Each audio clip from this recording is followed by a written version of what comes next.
Last time on آخری معجزہ. یہ سبجیکٹ یہاں کہاں سے آ گیا؟ یہ اللہ تعالیٰ کا حکیم کلام ہے. ہر لفظ کا ایک تناسب ہے، اس کا ایک مقصد ہے. کبھی لفظی مقصد ہوتا ہے، لفظی تناسب ہوتا ہے، کبھی معنوی ہوتا ہے، کبھی فلسفی ہوتا ہے، کبھی تاریخی ہوتا ہے، لیکن تناسب ہوتا ضرور ہے، مقصد اس کا ہوتا ضرور ہے. اور یہی جتنا یہ تدبر کا دروازہ کھلتا ہے نا، اتنا ہی اللہ تعالیٰ کی جو کلام میں جو حکمت ہے، اس کے قطرے انسان کے اوپر پڑنے شروع ہو جاتے ہیں. اس کا پورا تو ہم برداشت کر نہیں سکتے، اس کی کچھ قطرے ہی مل جائے نا، وہی بات ہے.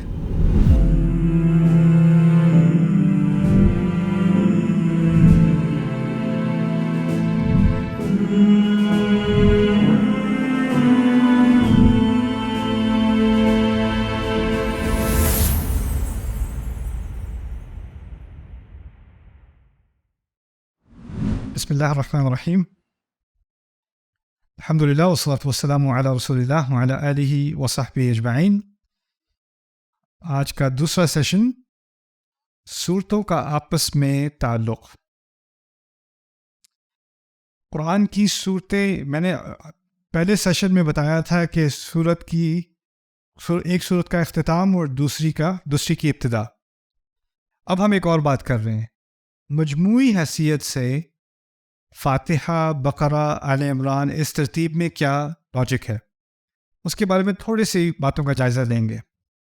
فاتحہ میں ہم نے اللہ تعالیٰ سے ایک ہدایت کی دعا مانگی ہے، اور پھر اس کے بعد ہم نے 3 گروہوں کا ذکر کیا ہے جو ہدایت پر ہیں، اور اس کے بعد 2 گروہ ہیں جو ہدایت پر نہیں ہیں. ان میں سے ایک ہیں المغضوب علیہم اور ایک ہیں الضالین. جس ہدایت کی طلب ہم نے کی ہے اس کے بارے میں تفصیلی بحث اب آئے گی بقرہ میں بھی، آل عمران میں بھی، نساء میں بھی اور مائدہ میں بھی. لیکن مزے کی بات یہ ہے کہ بقرہ میں آئے گی تفصیلی بحث المغضوب علیہم پر. بقرہ کے پہلے حصے میں جب کہا ہے نا غیر المغضوب علیہم، اس کی تفسیر شروع ہو جائے گی جب سے کہا ہے یا بنی اسرائیل اذکروا نعمتی التی انعمت علیکم. تو یعنی بقرہ کا ایک آدھا نصف سمجھ لیں آپ، وہ اسی بات کا جواب دیا جا رہا ہے جو ہم نے اللہ تعالیٰ سے مانگا ہے کہ ہمیں ایسے راستے پر نہ پڑنے دے، تو اس کی تفصیلی بحث دے دی بقرہ میں. وہ تو ہو گئے المغضوب علیہم. رہ کون گئے؟ الضالین. آل عمران کا پہلا نصف عیسائیوں کے بارے میں ہے، وہاں تفصیل ساری آ گئی الضالین کے بارے میں. تو پہلا حصہ بقرہ کا المغضوب علیہم اور پہلا حصہ آل عمران کا الضالین. دوسری بات یہاں پر دونوں صورتوں میں ایک اور آڈینس، ایک تو یہود ہیں، ایک نصارہ ہیں، اور رسول کی تیسری آڈینس جو ہے صلی اللہ علیہ وسلم وہ ہیں کفار مکہ. اور کفار مکہ سے اس وقت جنگ کا مرحلہ شروع ہو چکا تھا، اور 2 عظیم جنگیں جو شروع کی 2 عظیم جنگیں ہیں وہ ہیں غزوہ بدر اور غزوہ احد. بدر سے پہلے ہدایات دی گئیں بقرہ میں، اور احد کے بعد ہدایات دی گئیں آل عمران میں. آیات بہت ساری ہیں بقرہ میں بدر کی تیاری کے لیے، اور بہت ساری ہیں احد کے بعد جو ہوا اس سے کیا ہدایت اخذ کرو گے اس کے لیے. لیکن مجموعی اعتبار سے جو بقرہ اور آل عمران کا آپس میں تعلق ہے وہ اب سمجھ آ جاتا ہے فاتحہ کے ساتھ. اچھا، اب ایک تو ہے مشن مکمل ہو گیا یا قتال ہونے لگا ہے، تو قتال کے ساتھ ساتھ اللہ تعالیٰ نے شریعت بھی دی. تو اب شریعت کے لیے آپ دیکھیں گے کہ سورۃ النساء میں شریعت کے ابتدائی احکامات ہیں، شریعت کے ابتدائی احکامات، اور ساتھ ہی منافقون پر بہت تفصیلی بحث ہے. بڑا مضمون ہے سورۃ النساء کا منافقون. اس طرح سمجھ لیں ابتدائی شریعت اور اندرونی مسئلے، کیونکہ منافقون جو ہے وہ اندرونی مسئلہ ہے. اچھا، اس کے فوراً بعد کون سی صورت آتی ہے؟ مائدہ. اس میں شریعت کے جو تکمیلی احکام ہیں نا وہ ہیں، جو آخری احکام اللہ تعالیٰ نے دینے تھے، کیونکہ یہ آخری صورتوں میں سے ہے جو نازل ہوئی. شریعت کی ابتدا ہوتی ہے نساء میں، اور اس کی انتہا کہاں ہوتی ہے؟ آ کے مائدہ میں. میں نے کہا تھا کہ نساء کے اندر منافقون کے بارے میں تفصیلی بحث ہے، اندرونی مسئلہ. مائدہ میں ہوگا کہ اہل کتاب سے کیسے ڈیل کرنا ہے، تعاونوا علی البر والتقوی، اور ان کے ساتھ اٹھنا بیٹھنا کھانا پینا، یہ بیرونی مسئلہ ہے. ایک انٹرنل ایشوز ہیں اور ایک ایکسٹرنل ایشوز ہیں. ان دونوں کو ملا کے یہ ساری بات جو فاتحہ سے شروع ہوئی تھی یہ مکمل ہو گئی، بقرہ، آل عمران، نساء اور مائدہ. اب ہم آگے آتے ہیں، دو صورتیں ہیں انعام اور اعراف. یہ لے جاتی ہیں، یہ اصل میں جو بقرہ، عمران، آل عمران، نساء اور مائدہ ہیں، یہ مدینے کے دور کی ہیں. لیکن رسول پاک صلی اللہ علیہ وسلم کی جو مشن تھا وہ شروع کہاں پہ ہوا تھا؟ مکے میں. اب یہ ہم اس طرح سمجھ لیں کہ جو فاتحہ کی شروعات ہے نا، اللہ تعالیٰ نے اپنا تعارف کرایا، الحمدللہ رب العالمین الرحمن الرحیم مالک یوم الدین ایاک نعبد و ایاک نستعین. اب ہم اس کی تفسیر کی طرف آ رہے ہیں. جو بقرہ، آل عمران، نساء اور مائدہ ہے نا، وہ کس چیز کی تفسیر ہے؟ اہدنا الصراط المستقیم صراط الذین انعمت علیہم غیر المغضوب علیہم ولا الضالین. اب پیچھے کی طرف آ رہے ہیں. اب کیا رہ گیا فاتحہ کا؟ الحمدللہ رب العالمین الرحمن الرحیم اور مالک یوم الدین اور ایاک نعبد و ایاک نستعین. وہ بات اب تفصیل سے کھلے گی انعام میں اور اعراف میں. اسی لیے آپ کو شروع میں ملے گا الحمدللہ الحمدللہ. اچھا خیر، انعام میں اعراف میں ایک اور عجیب تناسب ہے. دونوں مکی صورتیں ہیں، بہت لمبی لمبی مکی صورتیں ہیں.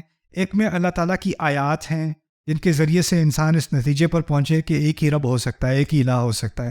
اللہ تعالیٰ کی آلاء، اللہ تعالیٰ کے کرشمے، اللہ تعالیٰ کے معجزے، اللہ تعالیٰ کی خلق، ان چیزوں کی طرف اشارہ زیادہ کیا گیا ہے. کون سی صورت میں؟ انعام میں. اور دوسری طرف اللہ تعالیٰ کے ایام ہیں. ایام، جس دن آدم کو بنایا، فرعون کو جس دن ڈبایا، قومیں جب ہلاک ہوئیں، وہ ہے التذکیر بی ایام اللہ. اللہ تعالیٰ کے جو دن ہوتے ہیں نا، جن سے خبردار کیا جاتا ہے قوموں کو، ان کا زیادہ ذکر آپ کو ملے گا آل عمران میں. تو آپ انگلش زبان میں سمجھ لیں، انعام میں ہے پازیٹیو ری انفورسمنٹ اور اعراف میں زیادہ ہے کیا؟ نیگیٹو ری انفورسمنٹ. رسولوں کا ایک کردار ہوتا ہے دعوت میں، وہ دینے آتے ہیں اچھی خبر، بشیر، اور ایک دینے آتے ہیں خبرداری، نذیر، بشیرن و نذیرن. آپ کو انعام میں بشیر زیادہ ملے گا اور آپ کو اعراف میں نذیر زیادہ ملے گا. ان دونوں سے دعوت مکمل ہو گئی. ان دونوں کے درمیان اگر کسی نے کورس کرنا ہے کہ قرآن دعوت کیسے دیتا ہے، تو ان دونوں کے درمیان دعوت کا ایک مکمل کورس ہے، انعام اور اعراف کے درمیان. اچھا، رسول صلی اللہ علیہ وسلم کی سیرت میں دو مشن ہیں، ایک دعوت کا مشن ہے اور دوسرا جہاد کا مشن ہے. جب تک مکے میں تھے تو مشن کون سا تھا؟ دعوت کا. جب ہجرت کر لی تو اب مشن کون سا ہوا؟ جہاد کا. اب جہاد کی ابتدا ہے انفال، پہلا مارکہ، اور جہاد کا اختتام ہے توبہ، فتح مکہ کے بعد. تو قتال یعنی دعوت کی دو صورتیں انعام اعراف، اور جہاد کی دو صورتیں انفال اور توبہ. دعوت شروع ہوتی ہے تبشیر سے اور ختم ہوتی ہے انذار پہ. جہاد شروع ہوتا ہے بدر سے، ختم ہوتا ہے فتح مکہ پر. اس کی شروعات اور اس کا اختتام. اسی طرح اگر آپ بقرہ سے مائدہ تک جائیں تو بقرہ سے لے کے مائدہ تک شریعت کی ابتدا سے انتہا تک پوری ان چار صورتوں کے اندر موجود ہے. تو انتہا پھر اختتام، پھر انتہا پھر اختتام. یہ ہے پہلی کچھ صورتیں قرآن کی. اب کچھ دیکھتے ہیں قرآن کی آخری صورتوں کے بارے میں. یہ بھی میرے فیوریٹ مضامین میں سے ہے، قرآن کی آخری 10 صورتیں. الم تر کیف فعل ربک، یہ تو سب کو آتی ہوگی. لإیلاف، ما شاء اللہ حفاظ القرآن ہونا. أرأيت الذي يكذب، ما شاء fill in the blanks. Very nice. Okay. ابراہیم علیہ السلام نے ہزاروں سال پہلے جب مکے کی تعمیر کی تو ایک دعا کی، رب اجعل هذا بلدا آمنا وارزق اہلہ من الثمرات.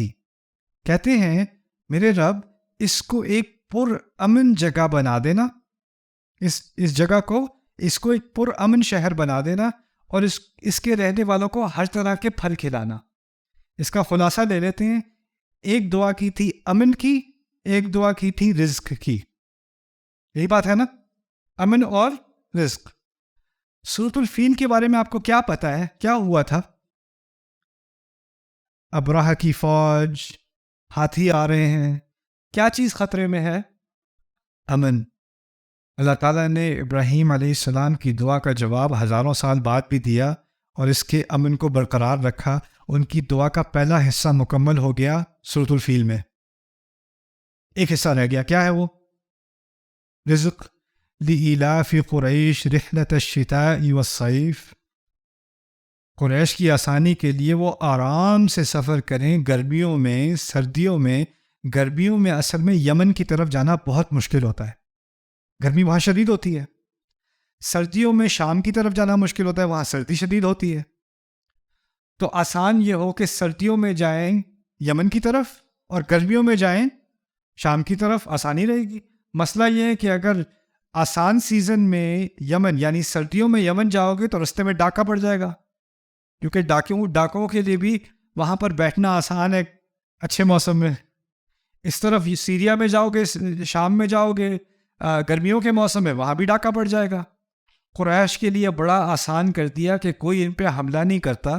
کوئی اور قبیلہ آسان سیزن میں جانے کی کوشش کرے، پکڑا جائے گا، مارا جائے گا، اس پہ ڈکیتی ہو جائے گی. قریش جائیں گے تو آرام سے جائیں گے، آرام سے آئیں گے. سارا سال امپورٹ ایکسپورٹ کا بزنس لگا ہوا ہے. یہاں سے جاتے ہیں شام سے پروڈکٹ لیتے ہیں، وہاں پر بیچتے ہیں. شام سے آگے جا کے یورپ سے کنیکٹ ہوتے، باقی دنیا کنیکٹ ہوتی ہے. اس طرف آتے ہیں یمن، وہاں کی پروڈکٹ لے کے ادھر جاتے ہیں، وہاں بیچتے ہیں، وہاں کا مال خریدتے ہیں. وہاں سے پورا افریقہ کا ٹریڈ چل رہا ہے. یعنی وہ سارا سی روٹ جو ہے نا، یہ لوگ، یہ لینڈ کی ایک پائپ لائن ہے بیچ میں، اور اس کا سارا بزنس ان کے ہاتھ ہے. ان کو اسی لیے ہر طرح کا رزق مل رہا ہے، ہر طرح کا رزق. ایک طرح کا رزق نہیں، ہر طرح کا رزق. ابراہیم علیہ السلام کی دعا تھی وَارْزُقْ أَهْلَهُ مِنَ الثَّمَرَاتِ، ان کو ہر طرح کے پھل کھلا، رزق دے. ابراہیم علیہ السلام کی دعا کے دو حصے ہیں، امن اور رزق. امن کی دعا کا پورا کرنا کہاں پہ ہوا؟ فیل میں. اور رزق کی دعا کا پورا کرنا کہاں ہوا؟ قریش میں. دونوں کا کنیکشن سمجھ میں آ گیا؟ اچھا، یہ دونوں دعائیں جب پوری ہو گئیں، یہ دعا کب کی تھی ابراہیم علیہ السلام نے؟ جب وہ کعبہ بنا رہے تھے. تو اسی لیے تو یہ نہیں کہا قریش کے آخر میں، یہ نہیں کہا فَلْيَعْبُدُوا اللَّهَ، انہیں اللہ کی عبادت کرنی چاہیے. یہ نہیں کہا. کیا کہا تھا؟ فَلْيَعْبُدُوا رَبَّ هَذَا الْبَيْتِ، اس گھر کے رب کی عبادت کریں نا. پھر گھر کی طرف اشارہ کس کی طرف اشارہ ہے؟ ابراہیم، اس کے بانی کی طرف اشارہ ہے، جس کی دعا کی وجہ سے تم لوگ کھانا کھا رہے ہو، جس کی دعا کی وجہ سے تم پہ کوئی حملہ نہیں کر سکتا. اس کا حق تو ادا کر دو، اس گھر کا حق تو ادا کر دو. فَلْيَعْبُدُوا رَبَّ هَذَا الْبَيْتِ. اب هَذَا الْبَيْتِ سمجھ میں آ گیا. اور پھر ان دونوں کا خلاصہ بھی نکال دیا، ان دونوں صورتوں کا، اسی صورت کے آخر میں الَّذِي أَطْعَمَهُم مِّن جُوعٍ وَآمَنَهُم مِّن أَطْعَمَهُم مِّن جُوعٍ ہو گئی سورۃ قریش، آمَنَهُم مِّن خَوْفٍ ہو گئی سورۃ الفیل. بات مکمل.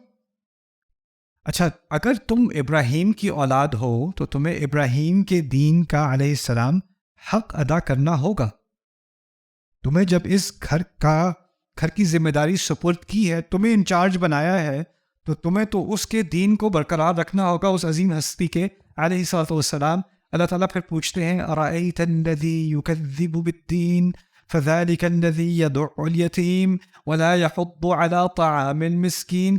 کیا تم نے اس گھر کے ساتھ؟ قریش کی لیڈرشپ کیا کر رہی ہے؟ دین کو جھٹلاتے ہیں، یتیم کو دھکا دیتے ہیں، کھانا کھلانے کی تلقین نہیں کرتے. اگر عبادت کرتے بھی ہیں، مسلین اہم لفظ ہے. رب اجعلنی مقیم الصلاۃ، ابراہیم کی دعا ہے نا، صلاۃ. اللہ کہتے ہیں ان کو دیکھو، مسلین کو، ان کے لیے تو سب سے بری جہنم ہونی چاہیے. الذین هم عن صلاتهم ساہون الذین هم یراؤون ویمنعون الماعون. وہ تو معاون کو بھی روکتے ہیں، چھوٹی چھوٹی چیز کو بھی نہیں دیتے. وہ کسی کو تھوڑا سا بھی فائدہ ہو جائے، معاون سمجھ لو.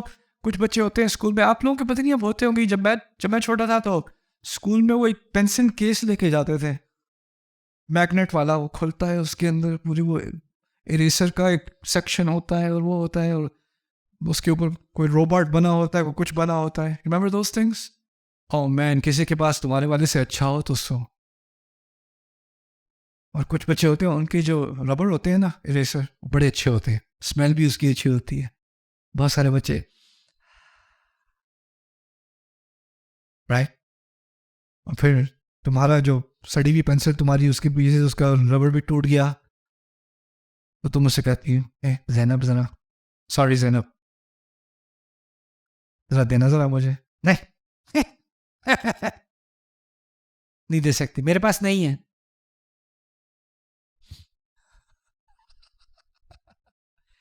چھوٹی چھوٹی چیز منع کرنے کو, چھوٹی چیزیں جو ہوتی ہیں نا ایک دوسرے کو دینے کی, وہ کیا ہوتی ہیں؟ معاون. یہ لوگ تو اتنا سا بھی نہیں دیتے. وَيَمْنَعُونَ الْمَاعُونَ. یعنی اللہ تعالیٰ نے اس صورت میں ثابت کیا کہ جو قریش کی ابھی اقتدار میں ہیں, مکے کے اقتدار میں ہیں, وہ اس لائق نہیں ہیں کہ ان کا اقتدار ہو.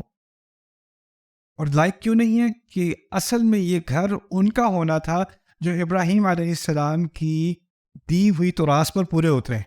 اور اس صورت میں ثابت کر دیا کہ یہ نالائق ہے, نا اہل ہے اس کے, ان کو ایکسپوز کر دیا. اچھا اگر ان کی نہ ہو, ان کی نہ چلے تو کس کی چلنی چاہیے؟ سوال یہ پیدا ہوتا ہے نا. ٹھیک ہے, اگر ہم نہیں ہیں مستحق تو کون ہو مستحق؟ اگلی صورت میں کیا کہا؟ انا اعطیناک الکوثر. کس کی طرف اشارہ ہے؟ مسلمہ کی طرف صلی اللہ علیہ وسلم. مکے کی چابیاں تمہارے پاس نہیں, اس ہستی کے پاس ہونی چاہیے صلی اللہ علیہ وسلم. ان کو کوثر عطا کیا گیا ہے. اور پھر کوثر دینے کے بعد کیا ذکر کیا؟ فَصَلِّ لِرَبِّكَ وَانْحَرْ. نماز پڑھیے اپنے رب کے لیے اور قربانی دیجیے. نماز اور قربانی کس کی طرف اشارہ ہے؟ ابراہیم علیہ السلام. وہی بات دوبارہ واپس آ گئی نا. تو ایک کو ڈسکوالیفائی کر دیا, ارأیت الذی یکذب بالدین, وہ ڈسکوالیفائی ہو گئے. اور کوالیفائی کس کو کر دیا؟ رسول پاک کو صلی اللہ علیہ وسلم. اس کا مطلب ہے اب اس مکے کے کنٹرول کے اوپر جھگڑا ہے.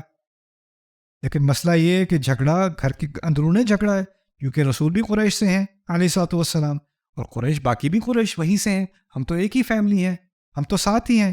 تو یہ تو گھر کی بات ہے, اندرونی بات ہے. نہیں یا رسول ان سے کہہ دیجئے قل یا ایھا, اب یہ نہیں کہوں گی, یہ نہ کہنا یا قومی, یہ نہ کہنا میری قوم, میرے لوگوں, ابراہیم کی اولاد. نہیں, اب تم کافر ہو, اب لائن کھنچ گئی ہے, اب تم ادھر اور اب ہم ادھر. لا اعبد ما تعبدون. عبادت کے معاملے میں ہم ایک نہیں ہیں. اس گھر میں صرف اللہ کی عبادت ہو سکتی ہے. لکم دینکم ولی دین. بات کہہ رہی تھا نا 2 سنتوں پہلے. ارأیت الذی یکذب بالدین, وہ بھی تو نماز پڑھتے ہیں. فویل للمصلین, نماز تو وہ بھی پڑھتے ہیں, دین تو ان کا بھی ہے. لیکن فصلی لربک وانحر, وہ اور دین ہے, اور ان کا دین اور ہے. تو تمہارا دین اور ہمارا دین اور. لکم دینکم ولی دین. اگر اس طرح کوئی قبیلے میں کہے, قبیلے کے رہنے والے, جو قبائلی زندگی ہوتی ہے, ہمارے ہاں بھی پاکستان میں بہت سارے ایریاز ایسے ہیں جہاں قبائلی زندگی ہے. قبائلی زندگی میں آپ کی شناخت کہاں سے آتی ہے؟ قبیلے سے. آپ قبیلے سے جڑے ہوئے ہو. لیکن اگر آپ اپنے قبیلے کا انکار کر دو, ان کو اپنا نہ کہو, ان کو ریجیکٹ کر دو, تم اپنے رستے جاؤ, ہم اپنے رستے جائیں. یہ صرف آپ اپنی سٹیزن شپ ریناؤنس نہیں کی, اس کو اعلان جنگ کہا جاتا ہے. یہ ہوتا ہے قبیلے کی زندگی میں اعلان جنگ. بغاوت ہے بہت بڑی یہ, قبیلے کو چھوڑ دینا. قبیلے کی جو ٹرائبل لائف ہوتی ہے نا, اس میں سب سے بڑی لائلٹی, سب سے بڑی وفاداری اور آپ کی حفاظت صرف اسی میں ہے کہ آپ ٹرائب کے ساتھ ہیں, آپ قبیلے کے ساتھ ہیں. اس کا آپ نے انکار کیا, آپ نے کھلے عام اعلان جنگ کر دیا. قل یا ایھا الکافرون میں پھر کیا ہے؟ اعلان جنگ ہے. جب جنگ ہوتی ہے تو کسی نے جیتنا ہے اور کسی نے ہارنا ہے, وہ تو ہونا ہی ہے. اگلی صورت کیا ہے؟ اذا جاء نصر اللہ والفتح. جب اللہ کی مدد آئے گی مستقبل میں, جب فتح آئے گی, تب آپ دیکھیں گے لوگ اللہ کے دین میں داخل ہو رہے ہوں گے. یہ اصل جنگ جو ہے یہ دین کی جنگ ہے, اور یہاں پر اللہ کے دین میں آنے والے لوگ آنے والے ہیں. بائی دا وے, کم لوگ آئیں گے، بہت آئیں گے.